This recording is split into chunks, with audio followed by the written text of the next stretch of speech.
Подписание трехстороннего соглашения как наиболее значимый аспект в деятельности и существовании зональных центров. Новоиспеченному зональному центру такой документ гарантирует со стороны администрации города Малгобек финансовую помощь, а молодой патриот со своей стороны предоставит необходимую юридическую поддержку. Мэрия обязалась его финансировать, зональный центр, по мере возможности, конечно, а также мы предоставим ему помещение и окажем возможную силу, помощь, которая в наших силах.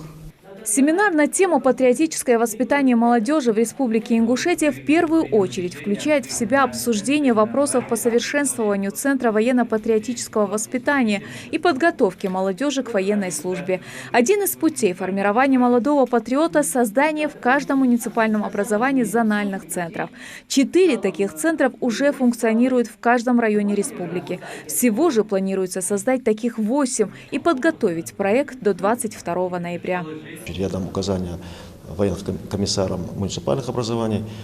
Само слово «военно-патриотическое воспитание» – это, конечно, плотно мы работаем над этим. Это вот сейчас новые веяния в этом году ввели зональные центры, поэтому была необходимость для того, чтобы мы собрались и коллегиально выступить.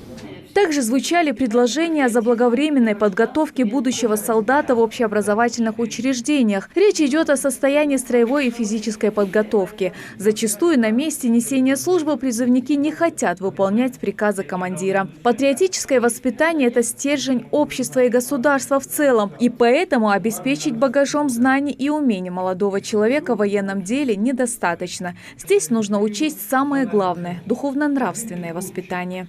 Речь шла больше о создании этих зональных центров, о том, как их организовать, чтобы эта работа была продуктивной.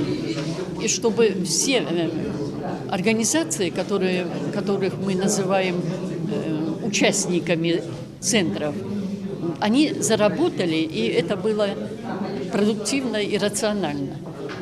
Будь то военный комиссариат, органы образования, незанятая молодежь должна быть как-то привлечена к этой работе. Площадкой для создания таких центров могут служить как культурно-просветительские, так и образовательные учреждения. Следует напомнить, в последний раз такой площадкой стал Дом культуры в Зязиково-Юрте. Здесь состоялся круглый стол на тему «Стратегия развития Центра патриотического воспитания Терских ребят». Создание в спешном порядке зональных центров – это исполнение поручения главы республики. Светлана Томова, Адам Мережков. Новости 24.